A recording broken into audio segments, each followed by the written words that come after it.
Boche gold and diamonds. Buy now pay later. പ്രതിപക്ഷ നേതാവ് V D Satheesan നയിക്കുന്ന പുതുയുഗ യാത്രയ്ക്ക് ബുധനാഴ്ച ചേലക്കരയിൽ സ്വീകരണം നൽകുമെന്ന് നേതാക്കൾ അറിയിച്ചു. രാവിലെ 10 മണിക്ക് ചേലക്കര LF ജംഗ്ഷനിൽ നിന്നും വാദ്യമേളങ്ങളുടെ അകമ്പടിയോടെ ജാഥയായി പ്രതിപക്ഷ നേതാവിനെ സ്വീകരിക്കും.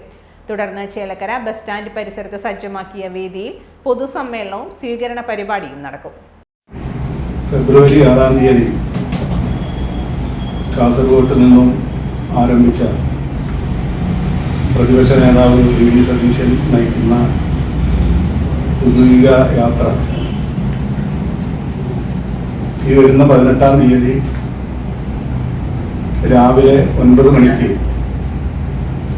തൃശ്ശൂർ ജില്ലയുടെ ആരംഭം ചേലക്കരയിൽ നിന്ന് തുടക്കം കുറിക്കുകയാണ്.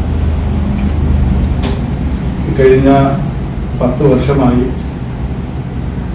കേരളം ഭരിക്കുന്ന ഇടതുപക്ഷ ദുർഭരണത്തിനെതിരെ വലിയ ജനമുന്നേറ്റ സംവിധാനം ഒരുക്കിക്കൊണ്ടാണ് പ്രതിപക്ഷ നേതാവ് നയിക്കുന്ന വി ഡി സതീശൻ നയിക്കുന്ന ജാഥ ചേലക്കരയിൽ എത്തിച്ചേരുന്നത്. സ്വീകരണ യോഗം മുൻ മന്ത്രി AP അനിൽകുമാർ ഉദ്ഘാടനം ചെയ്യും. സംസ്ഥാനത്തെ പ്രമുഖ UDF നേതാക്കൾ സമ്മേളനത്തിൽ പങ്കെടുക്കും. കേരളത്തെ വീണ്ടെടുക്കുക എന്ന മുദ്രാവാക്യവുമായി മാർച്ച് 6 വരെയാണ് യാത്ര. UDF നിയോജക മണ്ഡലം chairman PM Ameer, block Congress president T Gopalakrishnan, TM Krishnan, E Venugopala Menon, PM Aneesh തുടങ്ങിയവർ പങ്കെടുത്തു. Time kids pre school, Mannannur road, Vaniyamkulam. .view news. കാഴ്ചകളാണ് ലോകം, കണ്ടു തുടങ്ങുക.